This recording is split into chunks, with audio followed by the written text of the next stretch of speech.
talk about preparing your fabric to lay out to cut it. So we've gone through some of the samples. You guys are ready to go with your first big project. This is going to be a little bit different than making the drawstring bag and different than making the mask. This is where we're going to use our very first commercial pattern. So make sure to go through the module to look at how to read this commercial pattern if you want a refresher, because now we're going to jump into, I have my pattern, it's the right size for me, it's a pair of pajama pants, and I know that that works for the project requirements. Now I essentially just need to kind of get to my fabric and start to make it. So again, you want to make sure that you have a project that has a casing. These are PJ pants. I can see the kind of wrinkling in the top of the pant that identifies that it has elastic or a drawstring. Remember to go, we went over that in the other module. Just remember, it has to have a casing. You can also go to the back of that envelope and there is some, information about the fact that it does contain a casing. So you can also read through kind of the little brief description there. These PJ pants are gonna work for me. This is sizes extra small through extra large. I'm gonna make a size large for myself. So I know that this little envelope contains everything I need right now. I also made sure that I went to the fabric store and I purchased enough fabric based off of the back of that envelope. So remember, we went over being able to read the background of this envelope and how to determine how much fabric you need. So I know that I needed 1.5 yards to make a pair of PJ kind of capris. So that's what I purchased. Remember, when you're at the fabric store, when you're purchasing fabric, make sure to always take a picture of the end of the bolt. This has a lot of vital information. It tells you what kind of fabric it is. It tells you the care instructions, sorry, upside down. It tells you the care instructions for said fabric, the fiber content. It gives you a RN number or a registered number so that if maybe they run out of this fabric, you can get more later. And so it has a lot of information that you'll want to know later on. You're gonna wanna know how to wash these PJ pants. You're gonna wanna know, can you iron them? How are you supposed to iron them? So it's important to take a picture of that. So I'm gonna make a cute little pair of like summer capris with elastic waist. I have my envelope, I've got my pattern, I've got my fabric, and now that I'm gonna start to cut or lay out my fabric, I wanna make sure that I have my measuring tape on hand. So you're gonna wanna have that around your neck. The first thing that you're gonna do is you're gonna open up your little envelope and you're gonna pull out the instructions. The instructions are always on the more heavyweight paper, and they correspond to the pattern that you're doing. So I'm doing Simplicity A2116, so I should have Simplicity 2116 here, which I do. I'm gonna open up my instructions, and what I'm gonna do is I'm gonna look for the item that I'm going to be making. So I wanna make PJ pants. So you'll see that I've circled the front view of the PJ pants and the back view of the PJ pants. You'll see an illustration. We call these flats. So it's a drawn image of the garment as if it was laying flat on the ground. They give you a front view and they give you a back view. If you continue in the program and you take what's called pattern making, you'll learn how to draw these. These are technical flats. They actually give the sewer a lot of information. So I have the front, I have the back, and now I'm gonna move on to this set of illustrations here. These are images of the actual pattern pieces. So remember, when we're working with a commercial pattern, they're giving us these pre-made stencils, essentially. They're called pattern pieces. And they are gonna give you all of the pattern pieces to make every single one of the garments here. I only need the ones that work with my pants though. So I'm gonna look down here at the list of pattern names, and I'm gonna look for the ones for the pants. The pant is the letter C. So I'm gonna look, and this is for A, B, B, B, B. Nope, don't need any of those. I only need 7, 8, and 9, because that's front C, back C, and elastic guide C. And if you look here, I circled 7, 8, and 9 so that I have an idea of what they look like, so I know what they are gonna physically look like when they come out of this envelope here. Okay, so now that I know 7, 8, and 9, I'm gonna go to my envelope and I'm gonna open up everything that's in here. And I've already kind of worked with these, so they've already been cut. But let's see if I can find one that hasn't been cut into yet. We've worked with these quite a bit, so let's say maybe this is a big one. I have this really big piece of fabric, or piece of paper, I'm sorry. And if I look at it, whoa, there's a ton of stuff on it. So there's a ton of different pattern pieces on this one large piece of pattern paper. I've got piece number 2, number 4, number 3, none of which I need. So within the envelope, there are going to be a ton of pattern pieces, and you're not going to need all of them. So just look for the ones that you need. So if we look back at our instruction sheet, we need pieces 7, 8, and 9. So I'm gonna go through and I'm gonna look around until I can find pieces 7, 8, and 9. And again, I've already worked with this pattern a couple of times, so they may already be cut out. So here's an 8.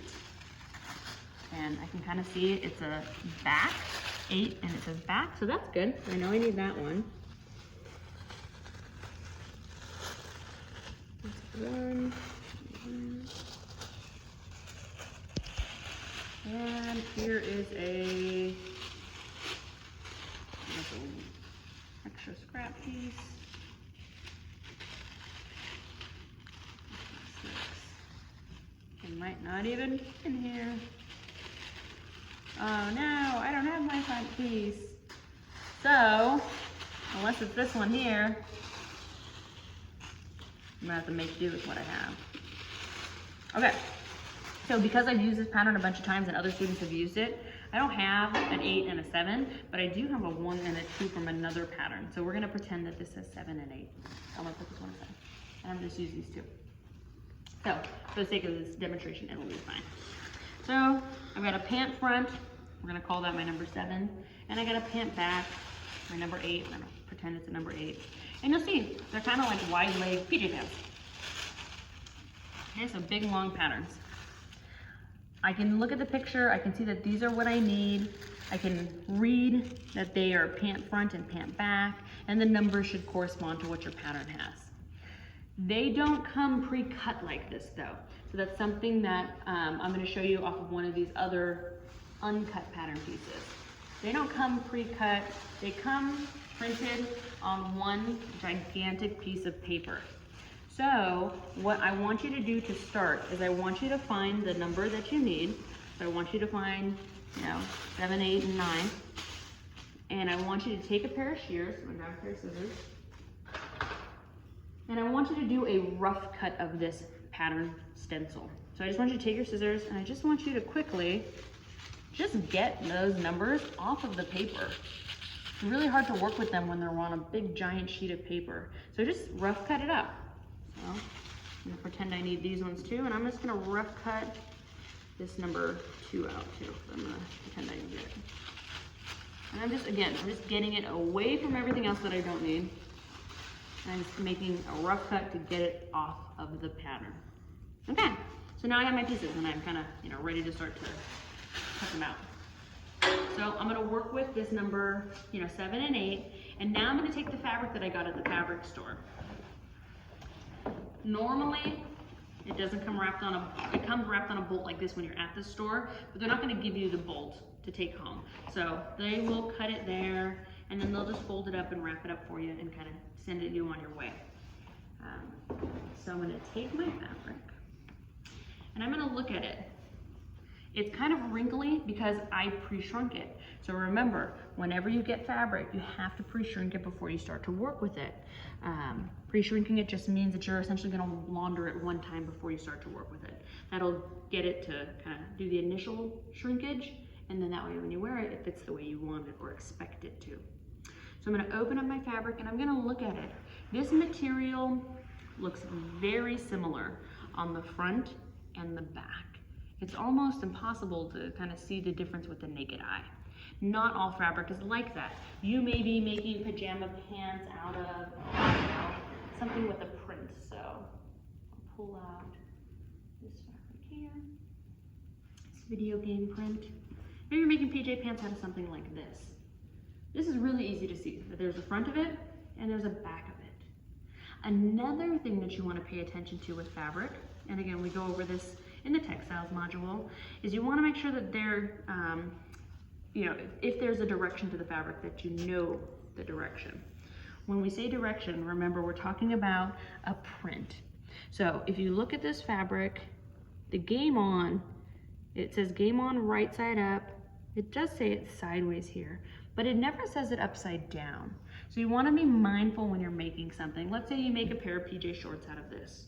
You want to make sure that when you make it so that it says game on primarily upright, not primarily sideways, and definitely not upside down. So it's a common mistake that beginners make. So again, go back to the textile chapter module and make sure that you understand what a nap is, or a direction in fabric, because it's really important. You may not have a direction in maybe the print like this, but maybe a velvet, and velvet has a nap. So when you brush velvet one way, it looks a certain way, and when you brush it the opposite direction, it looks different too. So pay attention to that. The instructions will tell you whether or not it's ready for a nap, so a direction. If your instructions don't say with nap, then you have to be really mindful of the way that you're laying out your fabric. Okay, so again, mine's pretty similar front and back. There is a definite front to this and there is a definite back, but if you're at the point where you can't tell, I don't know which is the front, I don't know which is the back, my suggestion is to pick one and stick with it. So if you're calling this the front, always use this part of the fabric as the front, and always assume that the other side is the back, okay? So what I wanna do is I'm gonna go back to my instructions now, and I'm gonna go past the flats, past the pattern pieces. There's a ton of information up here, and this is everything I've already taught you throughout the course. So we're talking about seam allowances. We're talking about special cutting directions. It's talking about notches, different symbols. So this is all stuff that we've kind of already gone through, so it's nice to kind of review it if you need it. But we can move on to the cutting layout down here. So this is again going to give you the cutting layout, how to lay out your fabric and how to cut it for every single item in this package. But I'm not doing the top.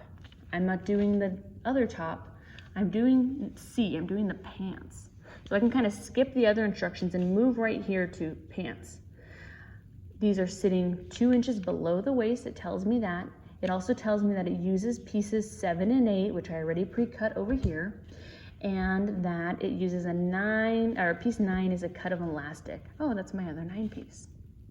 Now what you'll see is that there are different pictures on how to cut out the pants.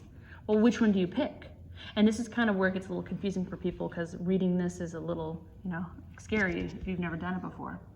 So what you want to do to start is you want to look at these numbers. You'll notice that there are different cuts for, if you see 3A, it says 44 inch, 45 inch. This also says 44 inch, 45 inch. Oh, this one says 58 and 60, and this one says 58 and 60. Okay, what does that mean? What does 45 and 60 mean? What that's referring to is it's referring to the width of the fabric that you bought. What does the width mean? What that means is that when you buy fabric, and I'm going to kind of draw on the whiteboard so you can kind of get an idea of this. When you buy fabric, and again, you saw this in the textile module, but I'm just going to reiterate, it comes off of a machine. It's called a loom. Okay, so when you buy woven fabric, it comes off of a loom, which is really a simple machine. It has 2 bars, and you tie a bunch of yarns down. They're like little threads. Okay.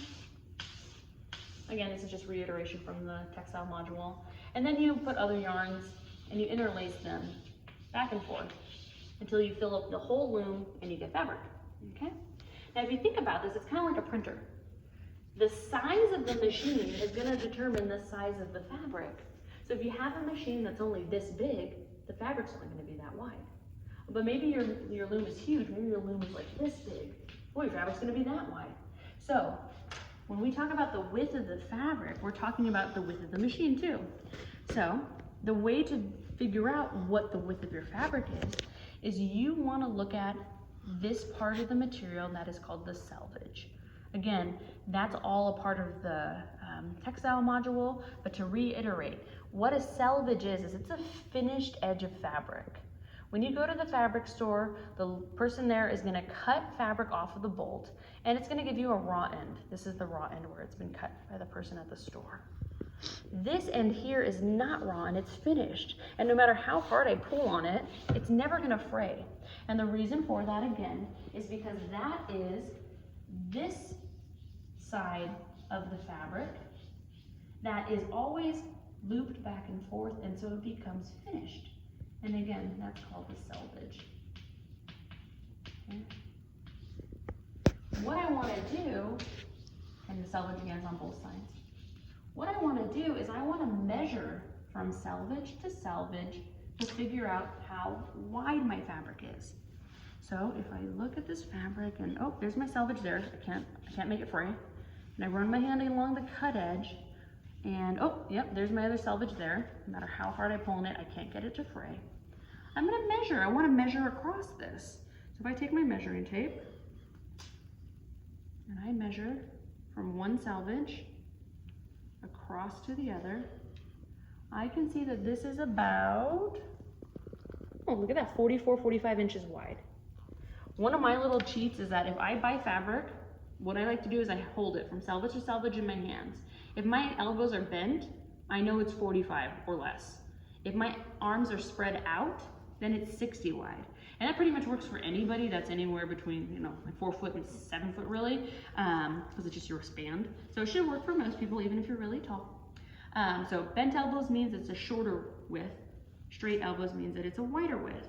It's really nice when you can get fabric that's 60 wide, because it means you don't need to buy as much. So again, we went over like reading the back of the envelope and really figuring out how much fabric you need to buy. If you have really wide fabric, you don't need to buy as much. If you have really narrow fabric, you're gonna need to purchase more. So again, that 45 and that 60 is asking you how wide is the fabric that you purchased. Okay, well I know that my pink plaid is 45. Okay, well there's two 45 options. Which one do I choose? So if I go down, I look below 45, this one says width nap. This one says width nap. This one says for size extra small. Well, I'm not making a size extra small, I'm making a size large. So I want to do this layout here because this is for a size large PJ pants that are 45 wide fabric. That's exactly what I'm doing, okay? So this is how I want to lay my fabric out.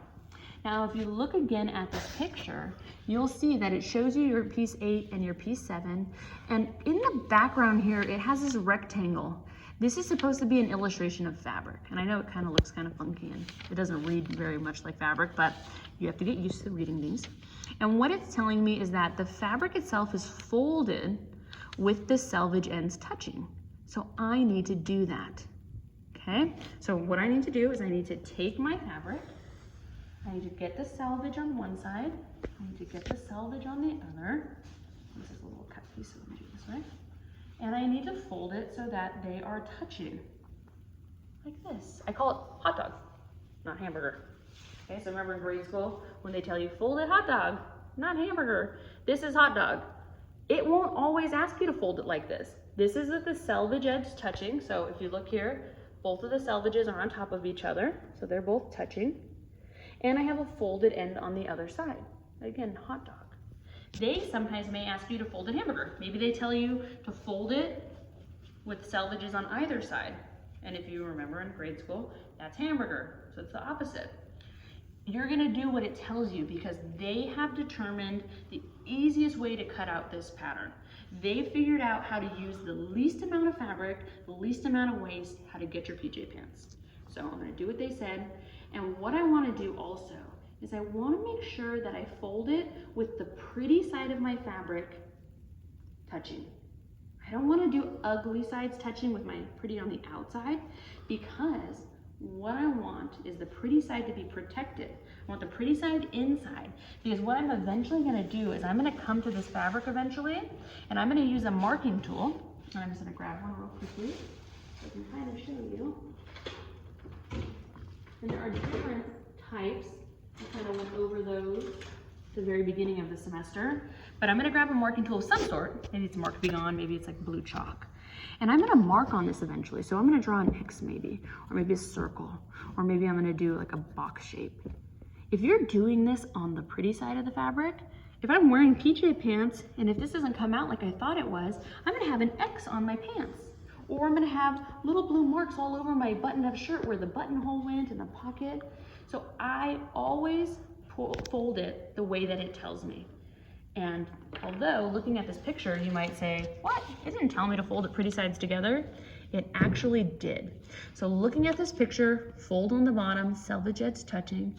The fabric is white. You see that? How the fabric is not colored in? If you go to the back side of this, you'll find a key here, a fabric key. And what you'll see is that gray drawn fabric means that it's the pretty right side. Empty, uncolored, undrawn, colored in fabric is the wrong side of the